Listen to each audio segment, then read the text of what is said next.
बकरीद से पहले यूपी की सड़कों पर उतरी योगी फोर्स, शहर शहर फ्लैग मार्च। संभल से मुजफ्फरनगर तक हाई अलर्ट, हर गतिविधि पर प्रशासन की नजर। ड्रोन, सीसीटीवी और पैदल गश्त के बीच योगी सरकार ने दिखा दिया सख्त अल्टीमेटम। त्योहार शांति से मनाइए, लेकिन कानून तोड़ा तो कार्रवाई तय है। उत्तर प्रदेश में बकरीद से पहले सुरक्षा व्यवस्था अपने सख्त मोड में दिखाई दे रही है। मुख्यमंत्री योगी आदित्यनाथ के स्पष्ट निर्देशों के बाद पूरे प्रदेश में पुलिस और प्रशासन अलर्ट पर है। संवेदनशील जिलों से लेकर प्रमुख धार्मिक स्थलों तक सुरक्षा के व्यापक इंतजाम किए गए हैं। संभल, हापुड़, मुजफ्फरनगर, अलीगढ़, रामपुर, लखीमपुर खीरी और सोनभद्र समेत कई जिलों में पुलिस लगातार फ्लैग मार्च निकाल रही है और लोगों से शांति, सौहार्द और कानून व्यवस्था बनाए रखने की अपील कर रही है। सड़कों पर बड़ी संख्या में पुलिस बल तैनात है। कई जगहों पर पैदल गश्त की जा रही है, जबकि ड्रोन, कैमरों और सीसीटीवी नेटवर्क के जरिए भी निगरानी रखी जा रही है। प्रशासन का उद्देश्य साफ है कि त्योहार पूरी तरह शांतिपूर्ण और सुरक्षित वातावरण में संपन्न हो तथा किसी भी प्रकार की अफवाह, अराजकता और कानून व्यवस्था की समस्या पैदा न होने पाए। प्रशासन की ओर से पहले यह स्पष्ट कर दिया है कि सरकार द्वारा जारी गाइडलाइंस का पालन करना सभी के लिए अनिवार्य होगा। खुले सार्वजनिक स्थानों पर कुर्बानी न करने,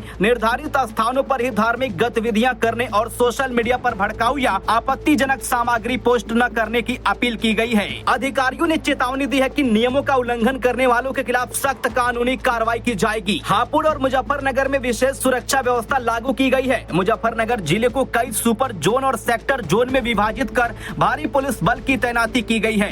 देखिए, आगामी बकरीद के त्योहार को लेकर जिले में सेक्टर जोनल सिक्योरिटी स्कीम को तैयार किया गया है, जिसके तहत हम लोगों ने 2 सुपर जोन बनाए हैं, जिनकी मॉनिटरिंग एडिशनल एसपी स्तर से की जाएगी।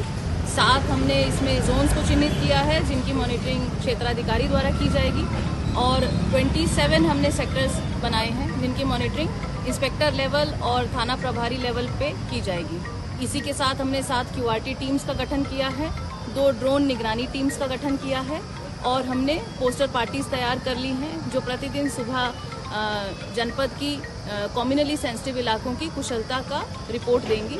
और इसी के साथ साथ सभी थाना स्तर पर, क्षेत्राधिकारी स्तर पर और जनपद स्तर पर भी शांति समिति की बैठकें कंप्लीट हो चुकी हैं।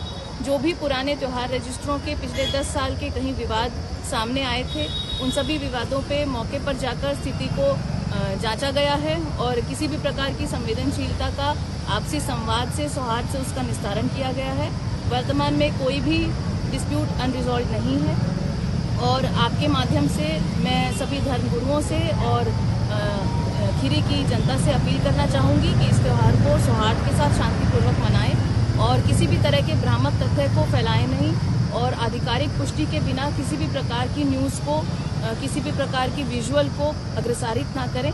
और पुलिस और प्रशासन आपके इस त्योहार को सौहार्दपूर्वक मनाने के लिए कटिबद्ध है। वहीं हापुड़ में पुलिस ने संवेदनशील इलाकों में फ्लैग मार्च निकालकर लोगों से प्रशासन का सहयोग करने की अपील की है। प्रशासन ने साफ कहा है कि त्योहार परंपराओं के अनुसार मनाया जाए, लेकिन कानून और व्यवस्था से किसी प्रकार का समझौता नहीं किया जाएगा। संभल जैसे संवेदनशील जिलों में भी पुलिस पूरी तरह सक्रिय दिखाई दे रही है। अधिकारियों ने पैदल मार्च कर लोगों को सुरक्षा का भरोसा दिया और साथ ही कानून का पालन करने की अपील की। सोनभद्र के रॉबर्ट्सगंज, रामपुर और लखीमपुर खीरी में भी पुलिस लगातार गश्त कर रही है तथा प्रमुख बाजारों और संवेदनशील क्षेत्रों में विशेष नजर रखी जा रही है। योगी सरकार का संदेश बिल्कुल स्पष्ट है कि त्योहार सभी मनाएं, लेकिन नियमों के दायरे में रहकर। प्रशासन का कहना है कि किसी भी तरह की अफवाह फैलाने, माहौल बिगाड़ने या गाइडलाइंस की अनदेखी करने वालों को बख्शा नहीं जाएगा। इसी वजह से पूरे प्रदेश में पुलिस की सक्रियता बढ़ा दी गई है और सुरक्षा व्यवस्था को लेकर कोई ढिलाई नहीं बरती जा रही है। आप क्या सोचते हैं, त्योहार के दौरान सुरक्षा व्यवस्था को सख्त किया जाना चाहिए या नहीं? अपनी राय कमेंट में जरूर बताइए।